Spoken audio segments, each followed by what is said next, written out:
ان الحمد للہ والصلاة والسلام علی رسول اللہ وعلی آلہ واصحابہ ومن والاہ۔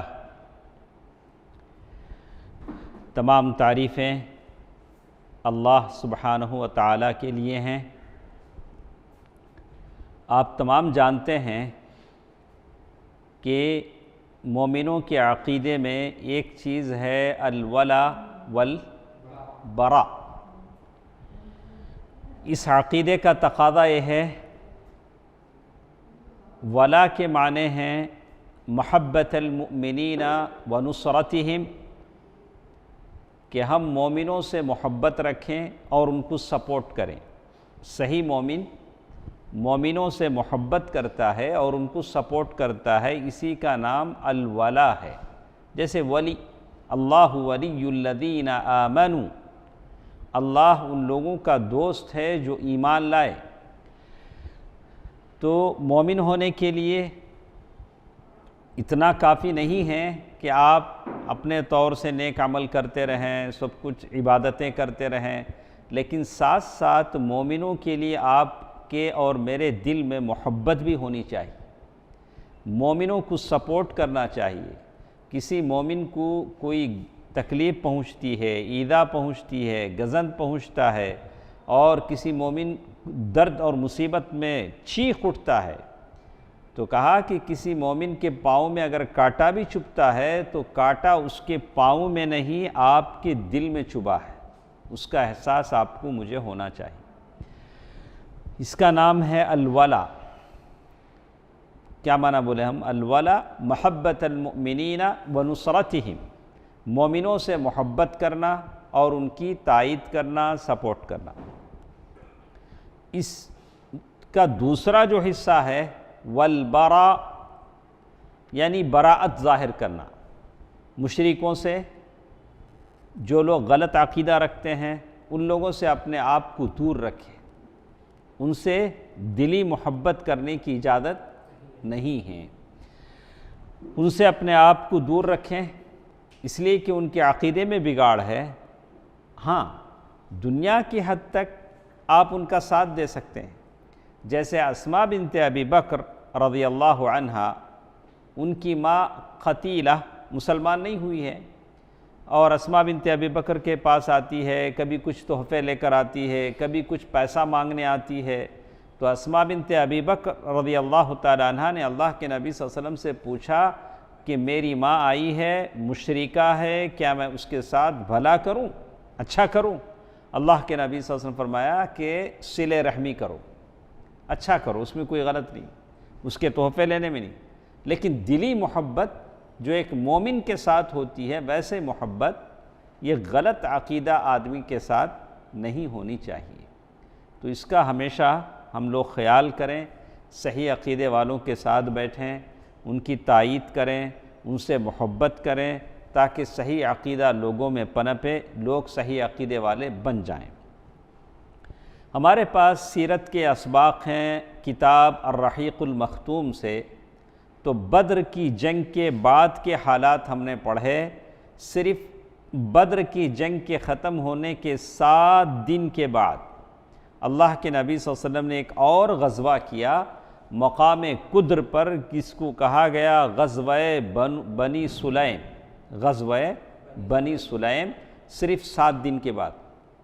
ابھی تھکان دور نہیں ہوئی تھی، بدر کے زخم مندمل نہیں ہوئے تھے، بدر میں جو لوگ مرے تھے اور بدر میں جن لوگوں کو کھویا تھا مسلمانوں نے، ان کے خیالات ابھی دل و دماغ سے نہیں نکلے تھے، لیکن اللہ کے نبی صلی اللہ علیہ وسلم نے صرف 7 دن کے بعد کہا کہ چلو پھر چلنا ہے۔ اللہ کے نبی صلی اللہ علیہ وسلم پھر نکلے، اور جب بنی سلیم کے لوگوں نے دیکھا کہ اللہ کے نبی صلی اللہ علیہ وسلم اور صحابہ کرام نے حملہ کیا، دھاوا بولا ہے، تو سارے کے سارے بھاگ گئے، اور وہاں سے بہت سارا مال غنیمت اللہ تعالیٰ نے مسلمانوں کو دیا۔ اس کے بعد ایک اور چیز ہمارے ساتھ ہے، میں سب لوگوں سے کہتا ہوں کہ توجہ سے سنیں، دیکھیں کہ اللہ سبحانہ و تعالی اپنے رسول کی مدد کیسے کرتے ہیں۔ آپ کو معلوم ہے کہ بدر میں جب مشرکوں کو ہار ہوئی، شکست ہوئی، شکست سے دوچار ہوئے، تو مکے میں شکست کی خبر گئی، لوگوں نے مکے والوں کو بولا کہ ارے مکے کے مشرک ہار گئے، مسلمانوں کو اللہ نے فتح مبین عطا فرمائی۔ تو آنے والا جو سب سے پہلے آیا تھا، اس نے آ کر کہا کہ ابو الحکم یعنی ابو جہل مارا گیا، اور اس نے امیہ بن خلف کے بارے میں کہا کہ امیہ بن خلف مارا گیا، کئی نام اس نے کہا۔ تو اس وقت حطیم میں ایک شخص بیٹھا ہوا تھا، کعبۃ اللہ کا جو حطیم ہے، اس حطیم میں ایک آدمی بیٹھا ہوا تھا، اس کا نام کیا ہے؟ نہیں، اور ایک نام بولیے، بس آپ بول سکتے تھے، نہیں، ابو لہب بعد میں آیا۔ حطیم میں بیٹھا تھا صفوان بن امیہ۔ صفوان بن امیہ نے کہا کہ ارے یہ جو آ کر بتا رہا ہے یہ اپنے ہوش میں نہیں، ایسا کرو اسے میرے بارے میں پوچھو کہ میرا کیا ہوا، تو میں تو یہاں ہوں، لیکن اسے پوچھو، ٹیسٹ کرو کہ میرے بارے میں کیا بولتا ہے۔ تو اس نے کہا کہ ابو صفوان، ارے وہ تو وہاں بیٹھا ہوا ہے حطیم میں، لیکن میں نے بدر میں اپنے آنکھوں سے دیکھا کہ اس کا بیٹا اور بھائی میرے سامنے مارے گئے۔ تو آپ کو اتنا معلوم ہو گیا کہ ابو صفوان کا بھائی اور بیٹا کہاں مارے گئے؟ بدر میں۔ ابو صفوان کے دل میں وہ انتقام کی آگ بھڑک رہی تھی، وہ چاہ رہا تھا کہ کسی طریقے سے اس کا بدلہ لیا جائے، اور بالکل بے قابو تھا، اور ایسا لگ رہا تھا کہ مکے میں بس اللہ کے نبی صلی اللہ علیہ وسلم کے خلاف ایسی دشمنی پنپ رہی ہے جیسے گرم پانی ہانڈی میں کھولتا ہے، ویسے مکے والے تھے۔ بالآخر مکے کے دو آدمی تھے جو بڑے بہادر مانے جاتے تھے، انہوں نے طے کیا، فیصلہ کیا کہ اللہ کے نبی صلی اللہ علیہ وسلم کو کیا کر دیں؟ قتل کر دیں۔ پہلی کوشش اس وقت ہوئی تھی جب اللہ کے نبی صلی اللہ علیہ وسلم ہجرت کرنے والے تھے، اب یہ دوسری کوشش ہوئی، اور مکے میں ایک آدمی تھا جس کو قریش کا شیطان کہا جاتا تھا، جس کا نام کیا تھا؟ وہ تھا عمیر بن وہب۔ اس کا نام کیا تھا؟ عمیر بن وہب، جو قریش کے شیطان کے نام سے مشہور تھا، اور اللہ کے نبی صلی اللہ علیہ وسلم اور صحابہ کو بڑی تکلیفیں اس نے دی تھی۔ بدر کی جنگ کے موقع پر اس کا بیٹا بھی قید ہو گیا۔ عمیر بن وہب کا بیٹا کہاں قید میں ہے؟ مدینے میں، صحابہ اکرام کے قبضے میں ہے، اور صفوان بن امیہ کا بھائی اور بیٹا اس جنگ میں کیا ہوئے ہیں؟ اب دونوں نے مل کر منصوبہ بنایا، صفوان بن امیہ نے اور عمیر بن وہب نے۔ تو کہتے ہیں کہ صفوان بن امیہ کی عادت تھی، ہمیشہ وہ کہاں بیٹھتا تھا؟ کعبۃ اللہ میں، حطیم میں، اس کی پرماننٹ جگہ تھی، صفوان ہمیشہ وہاں بیٹھتا تھا۔ تو ایک مرتبہ دونوں بیٹھ کر ان لوگوں کا ذکر کرنے لگے جو مکے کے بڑے بڑے سرداروں کو اللہ کے نبی صلی اللہ علیہ وسلم نے بدر کے اس کنویں میں ڈال دیا تھا، بدر کے گڑھے میں اللہ کے نبی صلی اللہ علیہ وسلم نے ڈال دیا تھا۔ یہ بات عمیر بن وہب نے کہا تو صفوان نے کہا کہ ارے اب تو جینے کا کوئی مزہ ہی نہیں ہے۔ ابو جہل جانے کے بعد، عقبہ بن امیہ جانے کے بعد، عقبہ بن ابی معیط جانے کے بعد، شیبہ کے بعد، اب تو دنیا میں جینے کا کوئی مزہ ہی نہیں ہے، صفوان نے کہا۔ یہ بات سن کر عمیر بن وہب نے کہا دو باتیں ہیں، اگر میرے اوپر قرض نہ ہوتا جس کو ادا کرنے کے لیے میرے پاس پیسے نہیں ہیں، اور میرے چھوٹے چھوٹے بچے نہیں ہوتے جس کے بارے میں مجھے اندیشہ ہے کہ میں قتل ہو جاؤں تو بچے ضائع ہو جائیں گے، تو میں سوار ہو کر محمد صلی اللہ علیہ وسلم کے پاس جاتا اور اسے قتل کر ڈالتا۔ کس نے کہا؟ عمیر بن وہب نے۔ لیکن دو ریزن اس نے بتائے، ایک اس پر کیا ہے؟ ڈیبٹ، قرض ہے جسے وہ ادا نہیں کر پا رہا ہے۔ دوسری بات اس نے کہا کہ میرے بچے کیا ہیں؟ اب اس کے ساتھ اور کون تھا؟ صفوان. اسے موقع ہاتھ آیا, اس نے کہا کہ ارے یہ بھی کوئی بڑی بات ہے. کیا بولے گا وہ؟ تمہارا قرض میرے ذمے, تمہارے بچے میرے ذمے, میرے بھائی اور بیٹے کے خون کا بدلہ مل جائے گا, تمہارا ساتھ بھی کیا ہوگا, تمہارا بیٹا وہاں قید ہے. تو عمیر بن وہب نے کہا کہ صفوان نے کہا کہ تم جاؤ گے کیسے وہاں تک, مدینے تک جاؤ گے کیسے؟ کہا کہ جانے کے لیے میرے پاس ایک ریزن ہے, میرا بیٹا وہاں قید ہے, اس سے ملنے کے بہانے جاؤں گا, اس کا فدیہ دینے کے بہانے جاؤں گا, اللہ کے نبی کو قریب سے دیکھوں گا, قتل کر ڈالوں گا. یہ بات کس کی ہے؟ عمیر بن وہب کی. اندھیری ہلکی ہلکی چاندنی رات ہے, کعبہ مقدسہ کا صحن ہے, حتیم کی دیواریں ہیں, سوائے دونوں کے کوئی وہاں نہیں ہے. کون دونوں ہیں وہ؟ رات کی تنہائی میں بیٹھ کر دونوں نے منصوبہ بندی کی, صفوان بن امیہ اور عمیر بن وہب. تو اس نے کہا, صفوان نے کہا بڑا اچھا موقع آیا اس کو, اچھا چلو تمہارا قرض میرے ذمے ہے, تمہارا قرض میرے ذمے ہے, میں اسے تمہاری جانب سے ادا کروں گا, تمہارے بال بچے میرے ذمے ہیں, میں جب تک رہوں گا میں تمہارے بال بچوں کی حفاظت کرتا رہوں گا. عمیر نے کہا تو بات تو ٹھیک ہے, دونوں کے بیچ میں بات طے ہوگی, اور رات ہے, چاندنی رات ہے, کوئی دیکھ نہیں رہا ہے, صرف دونوں ہیں پورے کعبے کے صحن میں. عمیر بن وہب نے کہا کہ اچھا ایسا کرنا, معاملے کو راز میں رکھنا. معاملے کو کیا کرنا؟ اب راز کھلے گا تو یا تیری طرف سے کھلنا یا تو میری طرف سے کھلنا, اس لیے کہ تیسرا آدمی نہیں. صفوان نے کہا ٹھیک ہے میں ایسا ہی کروں گا. اس کے بعد عمیر گھر آیا, گھر آنے کے بعد تلوار پر سان پکڑائی. سان پکڑانا جانتے ہیں الطاف بھائی؟ سان پکڑانا معلوم ہے؟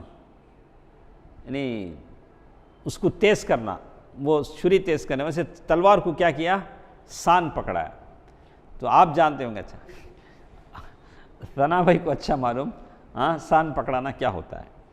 اور زہر آلود کرائی, اور اس کے بعد سان پکڑانے کے بعد کیا گیا, زہر میں بھگو کے رکھا کئی دن تک, ایسا کرتے ہیں لوگ. اس کے بعد جب ایک مار پڑے گی تو خلاص, اس کے بعد تو اس نے زہر میں بھگو کے رکھا اور پھر تیز رفتار سواری لی. ارے وہ شمع کیا بجھے جسے اللہ روشن کرے, خدا روشن کرے. اللہ تعالیٰ واللہ یعصمک من الناس, اللہ تعالیٰ نبی کی حفاظت کرنے والا ہے. اللہ تعالیٰ نبی کی حفاظت کرنے والا ہے. یہ مکے سے نکلا تیز رفتار گھوڑا, اور گردن میں وہ زہر میں بجھی تلوار, چمچماتی تلوار لے کے نکلا. ابھی مسجد پہنچا, جیسے ہی مدینے میں پہنچا, مسجد کے صحن میں پہنچا, اونٹنی بٹھا رہا تھا مدینے میں. پہلی نگاہ جو پڑی حضرت عمر کی نگاہ پڑی. حضرت عمر رضی اللہ تعالیٰ عنہ نے دیکھا. حضرت عمر رضی اللہ تعالیٰ عنہ ملہم, جن کی فراست جو دور رس نگاہیں تھیں, انہوں نے دیکھتے ہی کہا کہ عمر رضی اللہ تعالیٰ عنہ اپنی ساری جماعت کے ساتھ بیٹھ کر بدر کی باتیں کر رہے تھے, بدر میں کیسا اللہ تعالیٰ نے فتح مندی دی. تو دیکھا دور سے عمیر بن وہب, جس کا لقب کیا ہے, ٹائٹل کیا ہے؟ شیطان قریش. کیا ہے ٹائٹل؟ شیطان قریش. ہر جماعت میں ایسے ذرا شیطان آ رہے تھے. ایسے لوگ بڑے فتین, بڑے فسادی, ایسے لوگوں سے ہمیشہ کیا کرنا؟ اعوذ باللہ من الشیطان الرجیم, بسم اللہ الرحمن الرحیم. تو جیسے ہی عمر رضی اللہ تعالیٰ عنہ نے دیکھا, دیکھتے ہی کہا یہ کتا, یہ اللہ کا دشمن عمیر. وہ دیکھتے ہی کہا کہ یہ کسی برے ارادے ہی سے آیا ہے. عمر رضی اللہ تعالیٰ عنہ نے دیکھتے ہی کہا کہ دال میں کالا ہے, یہ کسی برے ارادے سے. عمر رضی اللہ تعالیٰ عنہ ملہم تھے, اور اللہ تعالیٰ کہتے ہیں کہ کہ موافقات عمر، علماء نے کتابیں لکھی، بہت ساری ایسی چیزیں جو عمر رضی اللہ تعالیٰ عنہ چاہتے تھے، اللہ تعالیٰ کی طرف سے وحی آئی۔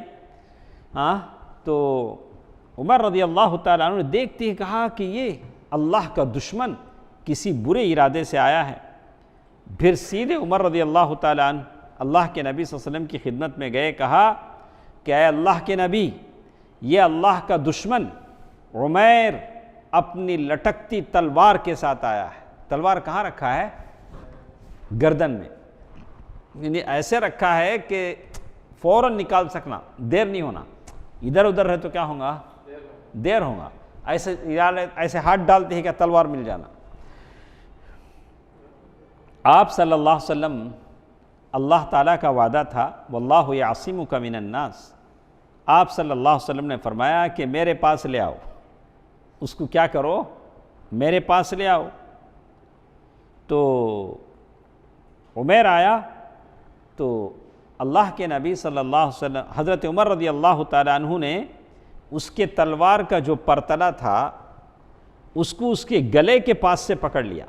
وہ تلوار ہی کو کیا کریں؟ گلا اور تلوار دو ملا کے پکڑ لیا، پکڑ کے گھسیٹتے ہوئے لائے، اور انصار کے چند لوگوں سے کہا کہ تم لوگ اللہ کے رسول کے پاس جاؤ اور وہیں بیٹھے رہو، اور آپ کے خلاف اس خبیث کے خطرے سے چوکنا رہو، کیونکہ مجھے اطمینان نہیں، یہ کچھ بھی کر سکتا ہے۔ تو اس کے بعد عمیر کو لے کر اندر گئے، تو اللہ کے نبی صلی اللہ علیہ وسلم نے دیکھا کہ عمیر کو جو حضرت عمر جو لا رہے ہیں وہ کیفیت دیکھ کر کہا کہ عمر اسے چھوڑ دو۔ کیا بولے اللہ کے نبی؟ ارے یہ کیسا تم گردن تلوار سو ملا کے لپیٹ کے لا رہے ہیں؟ تو اللہ کے چھوڑ دو۔ اور عمیر سے کہا کہ قریب آ جاؤ، حالانکہ اس کی نیت کیا ہے؟ قتل۔ نبی رحمت کی نیت کیا ہے؟ اس کے ساتھ احسان کرنے کی۔ بولا دیکھیے اللہ کے نبی صلی اللہ علیہ وسلم، درود و سلام ہو پیارے نبی صلی اللہ علیہ وسلم پر، دیکھیے کہا کہ قریب آ جاؤ۔ تو قریب آ کر کہا کہ صبح بخیر، گڈ مارننگ، ہم لوگ بولتے نہیں، کیا بولتے ہیں؟ Good morning. تو اس نے وہی سلام کیا، سبحکم اللہ، یعنی کیا بولتے ہیں اسے؟ صبح تمہاری صبح بخیر ہو۔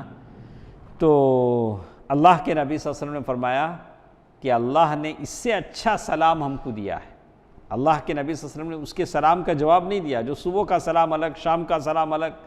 اللہ کے نبی صلی اللہ علیہ وسلم نے کہا کہ اس سے بہتر سلام اللہ تعالیٰ نے ہمیں عطا کیا ہے، جو تمہارے تحیہ سے بہتر ہے، یعنی سلام ہے جو جنت والوں کا سلام ہے، السلام علیکم ورحمۃ اللہ وبرکاتہ۔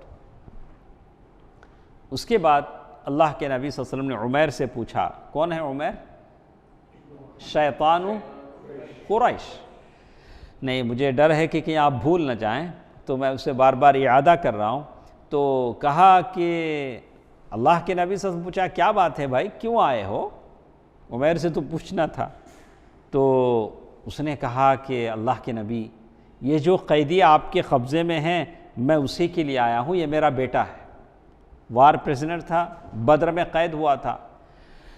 یہ جو قیدی آپ کے پاس ہے میرا بیٹا ہے، اس کے بارے میں مجھ پر احسان کیجیے۔ کیا کہا اللہ کے نبی صلی اللہ علیہ وسلم؟ اس نے احسان کیجیے۔ تو اللہ کے نبی صلی اللہ علیہ وسلم نے اور ایک سوال اس سے کیا، ٹھیک ہے لیکن آئے اچھے مقصد سے ہو، لیکن یہ تلوار تمہارے گردن میں کیوں ہے؟ اللہ کے نبی صلی اللہ علیہ وسلم نے کیا پوچھا؟ تمہارے گردن میں تلوار کیوں ہے؟ اب فوراً اس نے جواب دیا، یہ تلواروں کا کیا بولنا، ان تلواروں کا برا ہو، بدر کے میدان میں کون سے کام آئی ہماری تلواریں؟ بدر کے میدان میں تو ہم ہار گئے۔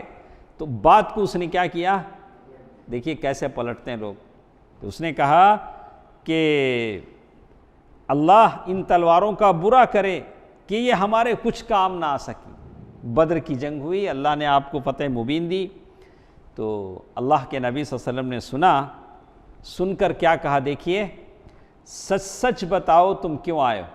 اللہ کے نبی پھر پوچھ رہے اسے، عمیر بن وہب سے، تو سچ سچ بتاؤ تم کیوں آئے ہو؟ اس نے کہا بس صرف اس قیدی کے لیے آیا ہوں جو میرا بیٹا آپ کے قید میں ہے۔ اب اللہ کے نبی صلی اللہ علیہ وسلم نے بولا نہیں، بلکہ تم اور صفوان بن امیہ حطیم میں بیٹھے. کون کہہ رہے ہیں؟ اللہ کے نبی صلی اللہ علیہ وسلم. وہاں جو ہوا کسی کو نہیں پتا، یا تو صفوان کو معلوم تھا یا اللہ کے نبی یا عمیر کو معلوم تھا، اور عمیر سب سے تیز رفتار سواری سے آیا تھا. ایسا نہیں تھا کہ عمیر سے پہلے کوئی آ کے اللہ کے نبی کو بتا دیا ہو صلی اللہ علیہ وسلم. اللہ کے نبی صلی اللہ علیہ وسلم سے کہا کہ تم اور صفوان حطیم میں بیٹھے اور قریش کے جو مقتولین کنویں میں پھینکے گئے ہیں ان کا تذکرہ کیا. پھر تم نے کہا اگر مجھ پر قرض نہ ہوتا، میرے چھوٹے چھوٹے بچے نہ ہوتے، تو میں یہاں سے جاتا اور محمد کو قتل کرتا صلی اللہ علیہ وسلم. اس پر صفوان بن امیہ نے کہا کہ تمہارے قرض اور اہل و عیال کی ذمہ داری میرے اوپر ہے، بشرطے کہ تم محمد کو قتل کر دو. لیکن یاد رکھو اللہ میرے اور تمہارے درمیان حائل ہے، آڑ ہے. اللہ کے نبی صلی اللہ علیہ وسلم نے کیا کہا؟ یہ باتیں اللہ کے نبی صلی اللہ علیہ وسلم سے کہے جائے تو وہ حیران تھا کہ یہ ساری باتیں اللہ کے نبی کو کیسے معلوم ہیں. اور اللہ کے نبی صلی اللہ علیہ وسلم نے آخر میں کہا یاد رکھو اللہ میرے اور تمہارے درمیان میں آڑے ہے، حائل ہے، تم مجھے کچھ نہیں کر سکتے. اللہ کا وعدہ ہے واللہ یعصمک من الناس.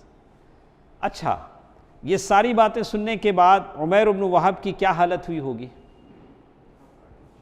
سٹپٹا گیا، حیران ہو گیا، اور فوراً اس کی زبان سے نکلا میں گواہی دیتا ہوں کہ آپ اللہ کے رسول ہیں صلی اللہ علیہ وسلم. جو قتل کرنے آیا تھا کیا ہو گیا؟ شہادہ گواہی دینے لگا، ایمان کی گواہی دینے لگا.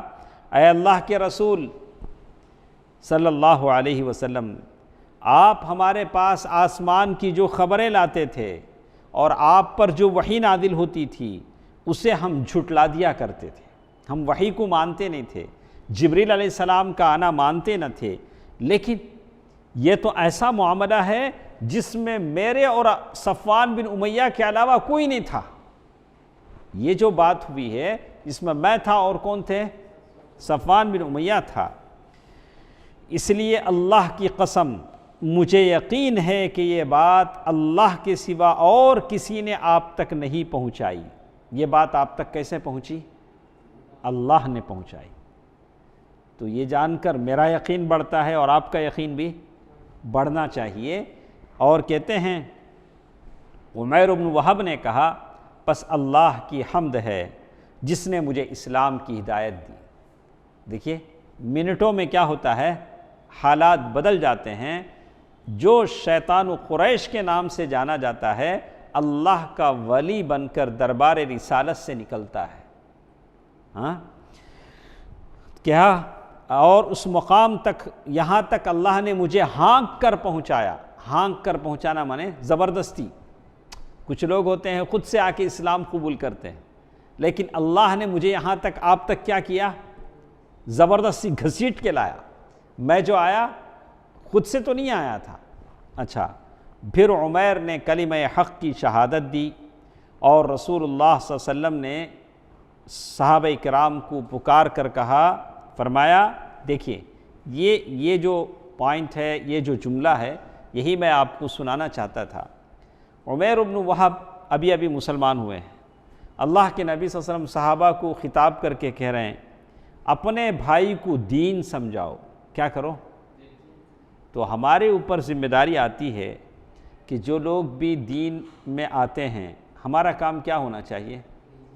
ہم ان کو کیا کریں؟ دین بتائیں، دین پڑھائیں، دین سمجھائیں.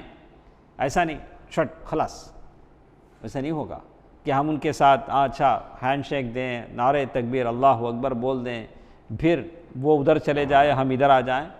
بولا کہ نہیں، ایسا نہیں ہوتا ہے. کہا کہ اپنے بھائی کو دین سمجھاؤ. دوسری چیز جو عمیر بن وہب کو کہا، قرآن پڑھاؤ. ساتھ ساتھ کیا کرو؟ اسے قرآن پڑھاؤ. فالو اپ ہونا چاہیے جس کو ہم متابعہ کہتے ہیں. نیا اگر کوئی آدمی دین قبول کرتا ہے تو اسے سمجھانا چاہیے اسے بہت سارے مصائب آئیں گے، مشاکل آئیں گے، پرابلم آئیں گے، اس کے لیے اس کو تسلی دینی چاہیے۔ اور ساتھ ساتھ اللہ کے نبی نے یہ بھی کہا کہ اس کے قیدی کو آزاد کر دو، اس کا بیٹا جو ہمارے قید میں ہے اسے کیا کرو؟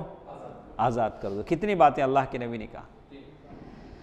ہاں، ایک دینی تربیت اس کی کرو، دوسرا قرآن پڑھاؤ، تیسرا آپ اگر آج ہم لوگ دیکھتے ہیں کہ ہم لوگ جتنے بھی قرآن دیتے ہیں آپ ان کا مطابقہ کریں، اکثر لوگ یہی کہیں گے کہ بھائی ہم نے تو لیا ہے لیکن ہماری سمجھ میں نہیں آیا، ہم پڑھ نہیں پائیں۔ یا تو ہم ایسے کر سکتے ہیں کہ صرف آخرت کی جو آیتیں ہیں ان آیتوں کو الگ کر کے ایک سلیبس کے طور پر ان کو دیں تاکہ وہ پڑھ سکیں، ایک ہی موضوع۔ اصل چیز جو ہوتی ہے آخرت کی فکر، آخرت کا اہتمام، آخرت کی تیاری جن جن آیتوں میں ہے ان آیتوں کو ہم کیا کریں؟ ان کے حوالے کریں تاکہ وہ پڑھ سکیں۔ تو سارا قرآن ہم دیکھ رہے سمجھتے ہیں کہ وہ پڑھ لے گا، لیکن ایسا نہیں ہوتا ہے۔ اکثر لوگ لیتے ہیں لیکن اس میں سے بہت کم قرآن کو کیا کر پاتے ہیں؟ پڑھ پاتے ہیں۔ یہ تو حالت عمیر بن وہب کی ہے۔ عمیر بن وہب کے ساتھ اور کون آدمی تھا؟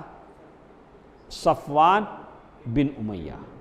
اب صفوان بن امیہ کاؤنٹ ڈاؤن ٹائم لگا کے بیٹھا ہے، وہ کیا ہے؟ بہت جلد ایک خوشخبری آئے گی، سارے لوگوں کو جمع کر کے کیا بول رہا ہے وہ؟ بہت جلدی کیا ہوگی؟ دیکھیے کہا ادھر صفوان لوگوں سے کہتا پھر رہا تھا کہ یہ خوشخبری سن لو کہ چند ہی دنوں میں ایک ایسا واقعہ پیش آئے گا جو بدر کی مصیبتوں کو بھلا دے گا۔ بدر میں ہمارا جتنا لاس ہوا ہے ساری چیزوں کو ہم بھول جائیں گے، بہت جلد ایک اچھی خبر آنے والی ہے۔ اور ساتھ ساتھ کیا کرتا؟ جو قافلے مدینے سے آتے ان سے پوچھتا کہ عمیر کہیں دکھا، عمیر بن وہب کو آپ سے ملاقات ہوئی، عمیر بن وہب کو آپ لوگوں نے دیکھا؟ اس طرح سے پوچھتا۔ پوچھتے پوچھتے ایک سوار نے بتا ہی دیا کہ عمیر مسلمان ہو چکے ہیں۔ کیا بولے؟ ساری خواہشوں پر کیا پڑ گیا بیچارے کے؟ پانی پڑ گیا۔ کیا سوچے تھے؟ کیا ہو گیا؟ تو لوگوں نے بتایا کہ عمیر مسلمان ہو چکے ہیں۔ یہ سن کر صفوان نے قسم کھائی کہ اس سے کبھی بات نہیں کرے گا اور نہ کبھی اسے نفع پہنچائے گا۔ اب عمیر، ہر کوئی ان سے ڈرتا تھا، وہ کسی سے ڈرتے نہیں تھے سوائے اللہ کے۔ تو عمیر نے دین سیکھا، قرآن پڑھا، مکہ آئے اور مکے ہی میں رہے داعی بن کر، اسی صفوان کے سامنے اسلام کے داعی بن کر جینے لگے۔ اللہ اکبر۔ اور عمیر بن وہب کے ہاتھ پر کئی لوگوں نے اسلام قبول کیا۔ دیکھا ایک ہی مجلس میں اللہ لوگوں کو کیسے سے کیسے بدلتا ہے۔ جو شخص محمد صلی اللہ علیہ وسلم کی جان لینے کے لیے زہر میں بجھی تلوار لے کر نکلتا ہے، وہ داعی اسلام بن کر مکے میں داخل ہوتا ہے، وہ ہے عمیر بن وہب۔ حالات بدلتے دیر نہیں لگتی۔ اسی کے ساتھ ساتھ آپ نے سنا بنی قینقاع، یہودیوں کے بہت سارے قبیلے تھے، انہی میں سے بنو قینقاع۔ اللہ کے نبی صلی اللہ علیہ وسلم جیسے ہی مدینہ آئے، ان لوگوں سے اللہ کے نبی صلی اللہ علیہ وسلم نے اگریمنٹ کیا، اور اللہ کے نبی صلی اللہ علیہ وسلم کی پوری خواہش تھی کہ یہودیوں سے جن باتوں پر معاہدہ ہوا ہے، اگریمنٹ ہوا ہے، وہ چلتا رہے، دونوں طرف سے کسی بھی طرف سے وعدہ خلافی یا اس معاہدے کو توڑنے کی کوشش نہ ہو۔ لیکن یہود جن کی تاریخ دھوکہ، خیانت، عہد شکنیپ ہے، تو وہ اپنے وعدوں سے بالکل ہٹ گئے اور مسلمانوں کے صفوں میں اختلاف پیدا کرنے کی کوشش کرنے لگے، سازشیں کرنے لگے، لڑانے بھڑانے لگے، اور مسلمانوں کے درمیان، اس لیے کہ اللہ کے نبی صلی اللہ علیہ وسلم کے مدینہ آنے سے پہلے اوس اور خزرج جو انصار کے قبائل تھے آپس میں ایک دوسرے سے لڑتے تھے۔ اللہ کے نبی صلی اللہ علیہ وسلم آئے تو ان کے درمیان الفت و محبت پیدا ہو گئی، لیکن یہود جو تھے ان کو یہ بات پسند نہیں تھی، اس لیے کہ وہ دونوں لڑتے تھے تو ان کے پاس ہتھیار لیتے تھے، پیسے ہو جاتے تو ان کے پاس قرض لیتے تھے۔ اب چونکہ دونوں مل گئے تو لڑائیاں نہیں ہوتی تھی، یہودیوں کا دھندا کیا ہو گیا؟ مان پڑ گیا۔ تو ان کی کوشش تھی کہ لڑیں۔ تو ایک بوڑھا یہودی تھا شاس بن قیس، اس کا نام کیا تھا؟ شاس بن قیس۔ بالکل ایسا بوڑھا، خبر میں پاؤں لٹک رہے تھے، بالکل بوڑھا ہو چکا تھا، لیکن بڑا زبردست کافر تھا، پیور کافر، کافروں میں بھی کیسا؟ بڑا زبردست کافر، اور مسلمانوں سے سخت عداوت اور دشمنی رکھتا تھا۔ ایک بار ایسا ہوا، ایک مجلس سے گزر کر جا رہا ہے، وہاں اوس اور خزرج کے لوگ بیٹھے ہیں اور دونوں الفت و محبت کی باتیں کر رہے ہیں کہ پہلے ہم لوگ کیسے تھے، اسلام آنے کے بعد کیسے ہوئے۔ تو اس نے کہا کہ ارے یہ تو بڑا برا ہوا، یہ لوگ متحد ہو گئے ہیں، ان کے اندر ملاپ الفت و محبت کی باتیں ہو رہی ہیں۔ تو اس نے ایک نوجوان یہودی کو اس مجلس میں بھیجا۔ دیکھیے مجلس خراب کرنے والے کیسے رہتے، اس مجلس میں بھیجا، مجلس میں بھیج کر کہا کہ تم جا کر بیٹھو، بیٹھ کر کیا کرو؟ جنگ بعاث کا تذکرہ کرو۔ جنگ بعاث میں اوس اور خزرج ایک دوسرے سے لڑے تھے، اور تذکرہ کرو، اور دونوں جانب سے وہ زمانے میں جو اشعار کہے گئے اس اشعار کو تم سناؤ، پھر کیا کرو؟ اس کو ریپیٹ کرو۔ اب جب وہ اشعار پڑھنے لگا تو اوس اور خزرج کی پرانی دشمنیاں یاد آ گئیں۔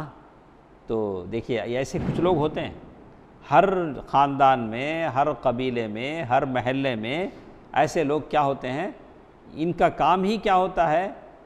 لوگ لڑتے رہیں، یہ خوش ہوتے رہیں، ایسی۔ تو دونوں میں سے اب ایسی بات ہو گئی کہ دونوں نے کہا کہ چلو ہم لڑنے تیار ہیں، دیکھتے ہیں ہمارے تلوار میں طاقت ہے، تمہارے تلوار میں طاقت، چلو حرہ شرقیہ، حرہ غربیہ جو مانے جاتے ہیں، کہا کہ ادھر چلیں کہ ادھر چلیں۔ بات یہاں تک ہو گئی اور نوبت یہاں تک آ گئی کہ تلواریں نکل پڑتی۔ اللہ کے نبی صلی اللہ علیہ وسلم کو معلوم ہوا، اللہ کے نبی صلی اللہ علیہ وسلم مہاجرین کے ساتھ تشریف لائے اور کہا اے مسلمانوں کی جماعت، اللہ اللہ، کیا میرے رہتے ہوئے جاہلیت کی پکار، وہ بھی اللہ تعالیٰ نے تمہیں اسلام سے سرفراز کر چکا، بدر کی فتح مبین اللہ تعالیٰ نے تم کو عطا فرما دی اور تمہارے دلوں کو آپس میں جوڑ چکا۔ آپ صلی اللہ علیہ وسلم کی نصیحت سن کر صحابہ کو احساس ہوا کہ ان کی حرکت شیطان کا ایک جھٹکا تھا اور دشمن کی ایک چال تھی۔ سارے صحابہ رونے لگے۔ پھر رسول اللہ صلی اللہ علیہ وسلم نے سب کو نصیحت کی، اور وہ آگ کس نے لگائی تھی؟ شاس بن قیس۔ حالانکہ وہ خود تو بوڑھا تھا، لیکن دوسروں کی عاقبت اور آخرت کیا کرنا چاہ رہا تھا؟ برباد کرنا چاہتا تھا۔ تو کہتے ہیں کہ اس طرح کی ہنگامے یہ لوگ برپا کرتے تھے۔ یہ لوگ جھوٹے رومرز کیا کرتے ہیں؟ مسلمانوں میں جھوٹے رومرز پیدا کرتے، پروپیگنڈے پیدا کرتے، اور صبح مسلمان ہو کر شام کو پھر کافر ہو جاتے۔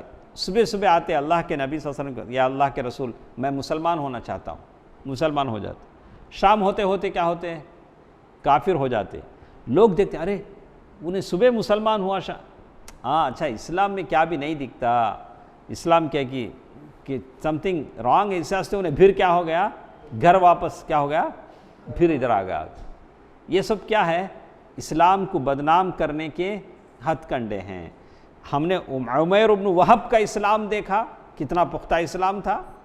تو اس طرح کی لوگوں تھی، اور ان کی پالیسی یہ بھی تھی کہ اگر وہ کسی مسلمان کو قرض دیے ہوتے، وہ آدمی مسلمان ہو گیا ہوتا تو قرض واپس لینے کے لیے اسے تنگ کرتے۔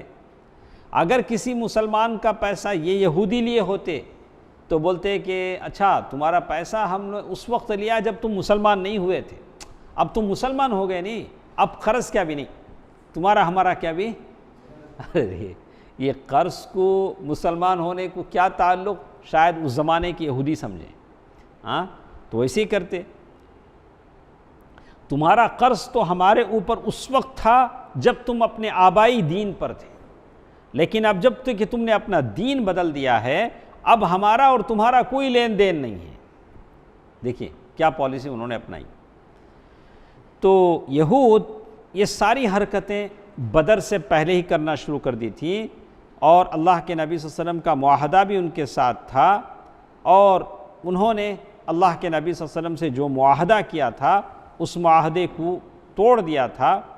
اور یہودیوں میں سب سے زیادہ کینہ کپٹ رکھنے والا شریر کعب بن اشرف تھا۔ کون تھا؟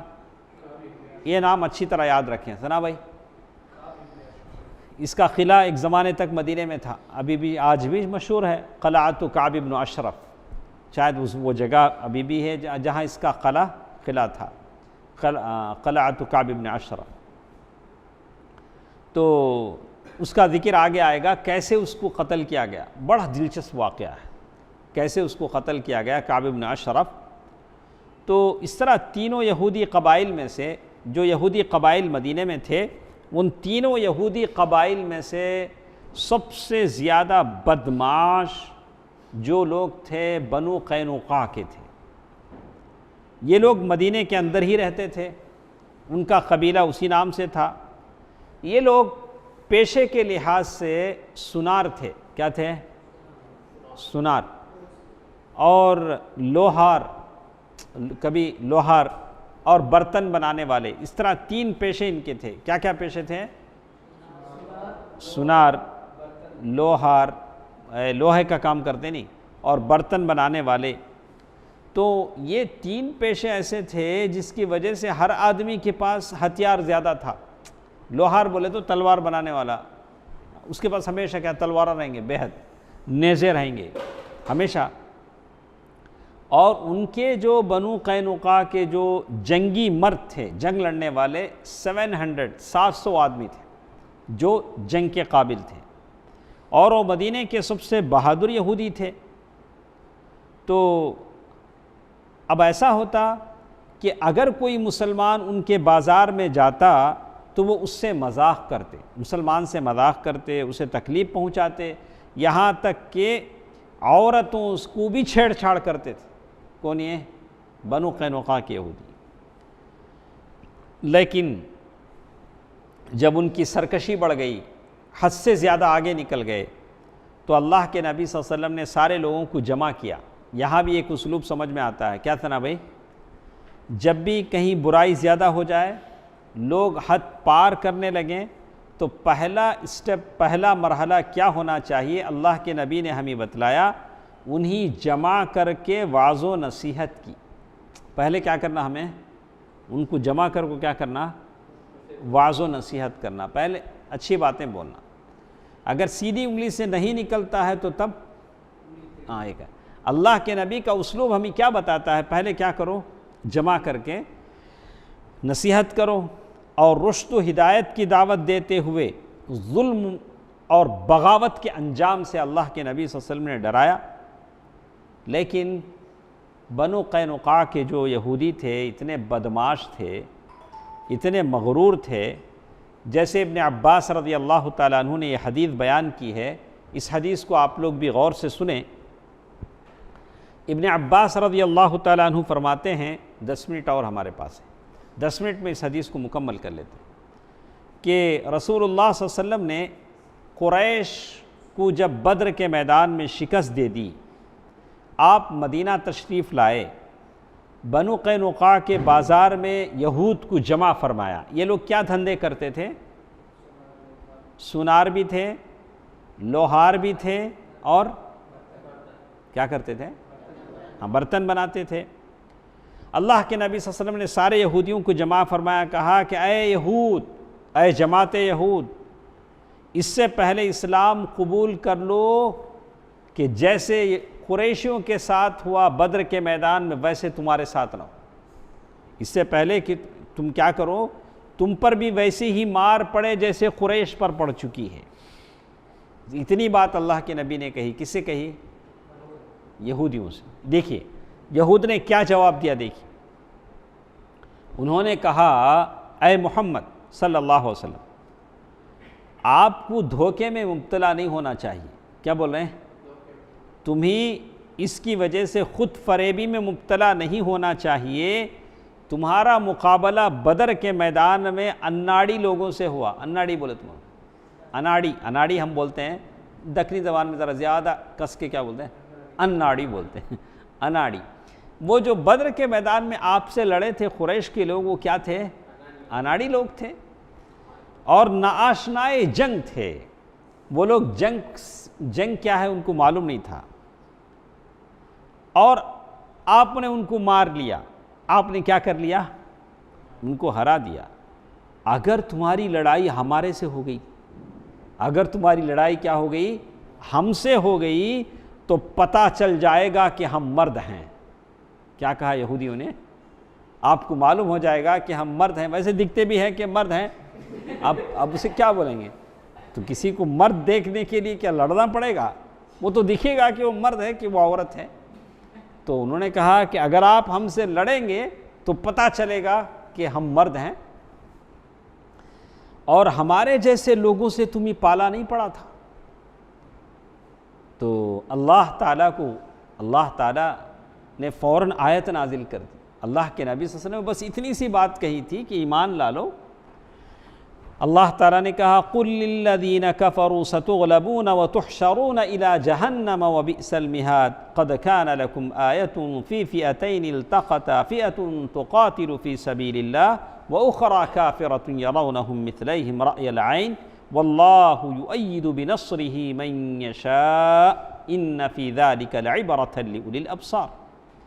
ان کافروں سے کہہ دو کہ عن قریب مغلوب کیے جاؤ گے اور جہنم کی طرف ہانکے جاؤ گے، اور وہ برا ٹھکانہ ہے.